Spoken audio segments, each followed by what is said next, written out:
Les apocryphes aussi promeuvent le salut par les œuvres. Voilà. Par exemple, dans 1 Maccabée 2, hein, Abraham reconnut fidèle lorsque tenté, et cela lui fit compter comme justice. Non, ce n'est pas lorsque Abraham a été tenté par Dieu, mis à l'épreuve par Dieu, qu'il a été reconnu. C'est lorsqu'il a cru Dieu. Et Abraham crut Dieu, et cela lui fut compté pour justice. Voilà. Alors que là, vous avez l'inverse. On voit que c'est l'obéissance d'Abraham pour offrir son fils qui a été un moyen de justification. Et c'est faux. Frères et sœurs, vous avez tous regardé cette courte vidéo. Donc, analysons. Il dit les apocryphes aussi promeuvent le salut par les œuvres. Donc là, on voit directement que c'est un gros grassiste. Voilà, c'est un gros grassiste. Eux, ils rejettent les œuvres. Après, il va prendre un exemple. Exemple dans 1 Maccabée, chapitre 2. Abraham reconnut fidèle lorsque tenté, et cela lui fut compté comme justice. Après, il dit non. Donc c'est faux, hein, parce que ça se retrouve dans Maccabée. Ce n'est pas lorsqu'Abraham a été tenté, mis à l'épreuve par Dieu, qu'il a été reconnu. C'est lorsqu'il a cru à Dieu. Donc c'est lorsqu'il a cru à Dieu. Et Abraham crut à Dieu, cela lui fut compté pour justice. Après, il va ajouter, alors que là, vous avez l'inverse. On voit que c'est l'obéissance d'Abraham pour offrir son fils qui a été un moyen de justification. Après, il va dire, c'est faux. Donc, pareil, ça se retrouve dans Maccabée. Mais en même temps, ce qui se retrouve dans Maccabée là, se retrouve aussi dans le Nouveau Testament. Frères et sœurs, je ne sais pas, ne cherchez pas des fausses doctrines là où il n'y a pas. Ne créez pas des fausses doctrines. Là, il est tenté de créer des fausses doctrines. Il crée des fausses doctrines. Donc, pour lui, c'est l'inverse. Donc, il rejette le fait que c'est l'obéissance d'Abraham pour offrir son fils qui a été un moyen de justification. Frère, nous allons voir ça dans le Nouveau Testament. Mais lisons d'abord, voilà, le passage de Maccabée. 1 Maccabée chapitre 2, verset 51. Souvenez-vous des œuvres accomplies par nos pères en leur temps. Vous gagnerez une grande gloire et un nom immortel. Donc, il faut encore savoir qui parle. Pour ceux qui ont lu le livre de Maccabée, c'est bien. Ceux qui n'ont pas lu, je ne force personne à lire le livre de Maccabée. Donc, souvenez-vous des œuvres accomplies par nos pères en leur temps. Vous gagnerez une grande gloire et un nom éternel. Continuons. 1 Maccabée, chapitre 2, verset 52. Abraham n'a-t-il pas été trouvé fidèle dans l'épreuve et cela ne lui a-t-il pas été compté comme justice? Donc, retenez bien ce passage. Nous allons voir le Nouveau Testament. Voilà, parce qu'il a rejeté. Il a rejeté en boucle. Voilà, parce que ça se retrouve dans le livre de Maccabée. Mais nous allons voir que cela aussi se retrouve dans le Nouveau Testament. Donc, c'est des grands philosophes. Eux, ils rejettent les œuvres. Donc, pour eux, les œuvres, voilà, le salut par les œuvres, le salut par les œuvres. Pour eux, c'est une fausse doctrine. Donc, parce qu'ils voient ça dans Maccabée, Abraham n'a-t-il pas été trouvé fidèle dans l'épreuve et cela ne lui a-t-il pas été compté comme justice? Donc, ça, c'est dans 1 Maccabée, chapitre 2, 52. Et là, ils sont en train de citer les pères. Parce qu'il dit dans le verset 51, souvenez-vous des œuvres accomplies par nos pères. Donc, il a cité Abraham. Regardez, ils vont encore citer Joseph. 1 Maccabée, chapitre 2, verset 53. Joseph, au temps de sa détresse, observa la loi. Aussi est-il devenu seigneur de l'Égypte. Donc là, il est en train de citer, il va me descendre jusqu'à David. Donc, nous avons vu ce qui est écrit dans le livre de Maccabée. Regardons maintenant ce qui est écrit dans le Nouveau Testament. Jacques, chapitre 2, verset 20, 21, 22. Frères et sœurs, lisons. Veux-tu savoir, ô homme vain, que la foi sans les œuvres est inutile? Donc, les gros gracistes n'aiment pas ce passage-là. Les gracistes n'aiment pas. Les gros philosophes là. Ils n'aiment pas l'épître de Jacques. Ils n'aiment pas. Martin Luther s'est opposé à cette épître-là. Il faut savoir ça. Martin Luther s'est opposé. Parce que c'est un gros graciste. Le salut par les œuvres lui aussi. Voilà, c'est des grands philosophes. Donc, comme les baptistes, le salut par les œuvres, le salut par des grands philosophes. Et pourtant, c'est dans votre canon. Là, c'est dans votre canon. Nous ne sommes plus dans les livres de Maccabée.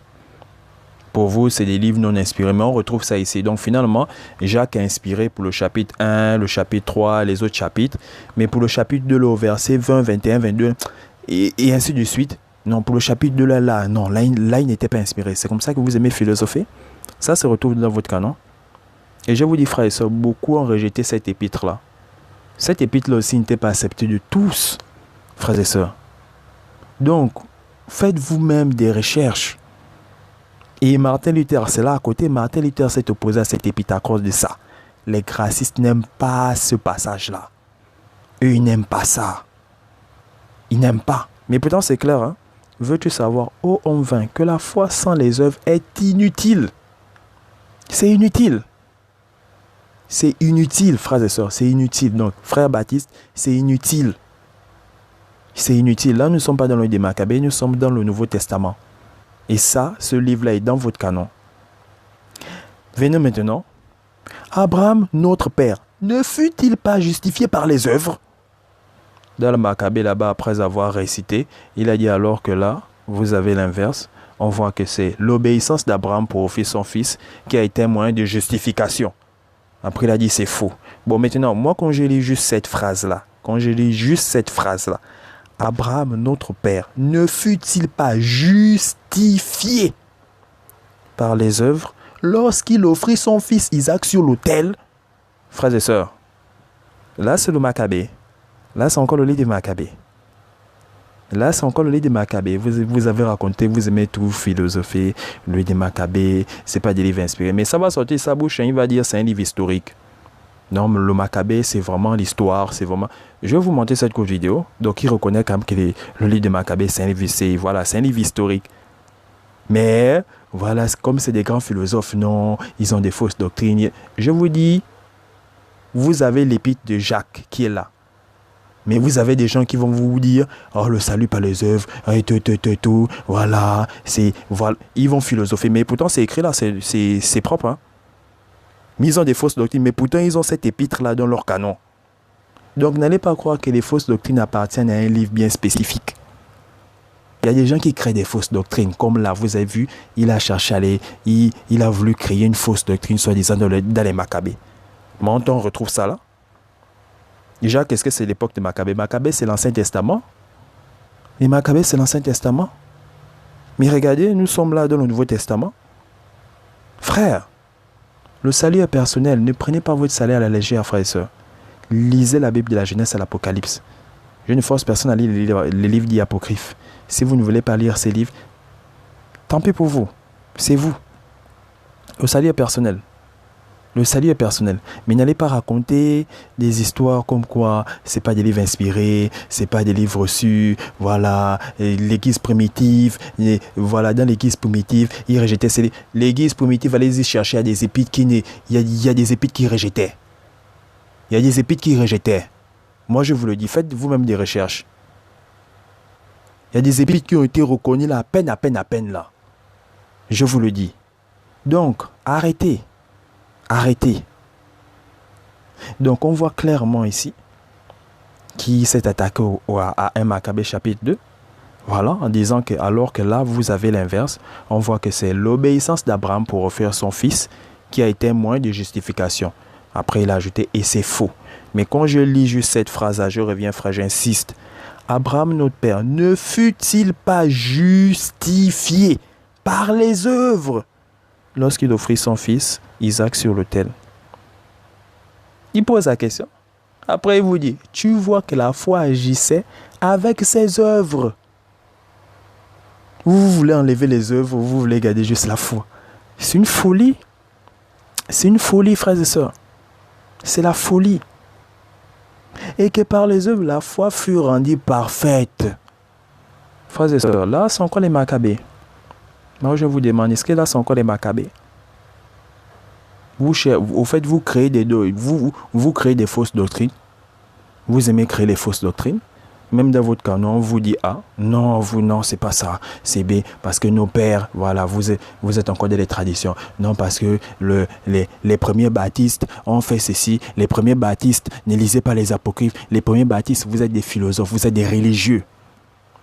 Vous êtes des gros religieux. Quand je dis religieux, là, vous êtes des gros religieux. Vous critiquez les catholiques, oh non, ils ont des traditions. Vous êtes pire qu'eux. Parce que vous les pointez du doigt, voilà. Le Christ a dit, avant de dire à ton frère, viens, j'enlève la paille dans ton œil, enlève d'abord la poutre qui est dans la tienne. C'est bien beau de critiquer les catholiques. Ils ont des fausses doctrines. C'est pas faux. Mais vous aussi, vous avez des fausses doctrines. Vous aussi, vous avez des fausses doctrines. Vous aussi, vous avez des fausses doctrines. Donc, le Christ a dit, avant de dire à ton frère, viens, j'enlève la paille dans ton œil. Enlève d'abord la poutre dans ton œil. Et quand on compare la paille à la poutre, frères et sœurs, vous-même analysez. Donc là, on retrouve ça dans l'épître de Jacques. Et vous critiquez Maccabée. Abraham, notre père, ne fut-il pas justifié par les œuvres lorsqu'il offrit son fils Isaac sur l'autel?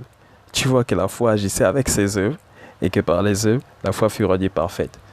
Frère, revenons encore sur le Maccabée parce que beaucoup vont dire non, c'est pas ce qui est écrit dans le Maccabée. Regardons. 1 Maccabée, chapitre 2, verset 52. Abraham n'a-t-il pas été trouvé fidèle dans l'épreuve et cela ne lui a-t-il pas été compté comme justice? Donc après, il a philosophé, il vous a raconté des grosses philosophies. Ah, vous avez l'inverse. On voit que c'est l'obéissance d'Abraham pour offrir son fils qui a été un moyen de justification. Mais qu'est-ce qu'on a lu dans Jacques là-bas? Qu'est-ce qu'on a lu dans Jacques? Donc, vous voyez que quand on lit Maccabée, il crée des fausses doctrines là où il n'y a pas. Abraham n'a-t-il pas été trouvé fidèle dans l'épreuve? Et cela ne lui a-t-il pas été compté comme justice?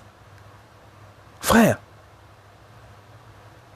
Jacques nous dit, la foi sans les œuvres est inutile. Ça s'oppose au Maccabée. Le Maccabée s'oppose à quoi là? Ça coule. Donc, frères et sœurs, qu'on ne vous écarte pas aussi facilement. Le salut est personnel. Lisez vous-même la Bible de la Genèse et l'Apocalypse. Donc votre canon, je ne force personne à lire les livres dits apocryphes. Lisez vous-même la Bible de la Genèse et l'Apocalypse. Étudiez même bien. Prenez le temps. Étudiez même. Lisez, analysez, étudiez. Prenez vraiment du temps pour la Bible. Prenez vraiment du temps pour cela. Quand je vous dis les fausses doctrines n'appartiennent pas à un livre, même avec votre canon, on crée des fausses doctrines. Donc il y a des créateurs de fausses doctrines, des pro-créateurs de fausses doctrines. Donc il va créer une fausse doctrine là où il n'y a pas. Et vous connaissez plusieurs mouvements qui font cela. Vous connaissez ça. Donc, frères et sœurs, ça ne s'arrête pas là. Regardez une autre vidéo, après nous allons l'analyser.